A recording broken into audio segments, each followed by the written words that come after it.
Alara, a nimble street thief with eyes like polished obsidian, navigated the labyrinthine alleys of Port Haven. In this city, memories weren't just personal. They were commodities, bought, sold, and traded like spices in the marketplace. One night, while pilfering from a wealthy merchant's carriage, she stumbled upon a hidden compartment. Inside, nestled amongst velvet pouches, was a small, intricately carved box. Curious, she opened it. It contained not jewels, but a memory. It wasn't a fleeting image, but a vivid, visceral experience. A clandestine government meeting, officials discussing a sinister project codenamed Oblivion, a plan to erase collective memories and reshape society. The memory wasn't hers. It belonged to someone powerful. Suddenly, she was no longer a simple thief. She was in possession of a dangerous secret. Word spread quickly. The authorities, keen to maintain their control, were after her. But so were the shadowy figures who ran the black market for memories, their eyes glinting with greed. Alara found herself a hunted fugitive, her every move shadowed by unseen eyes.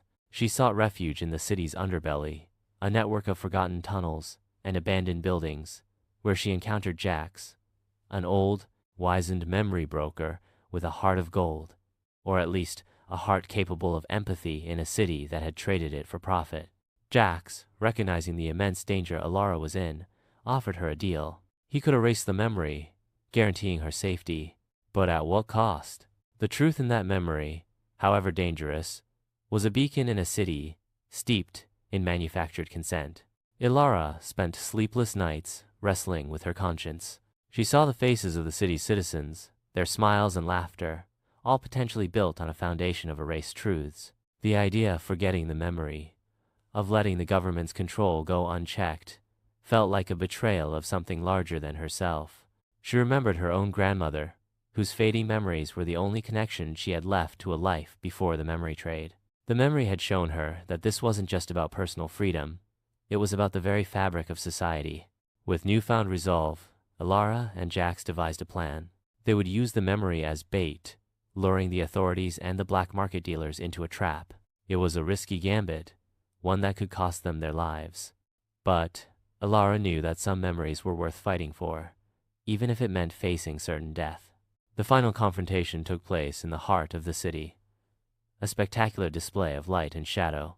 Alara, with Jax's help, exposed the government's scheme to the public. The city erupted in protests.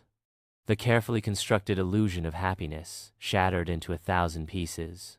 The memory, the truth, had set them free. In the aftermath, Alara disappeared, but the ripples of her actions echoed throughout Port Haven and beyond.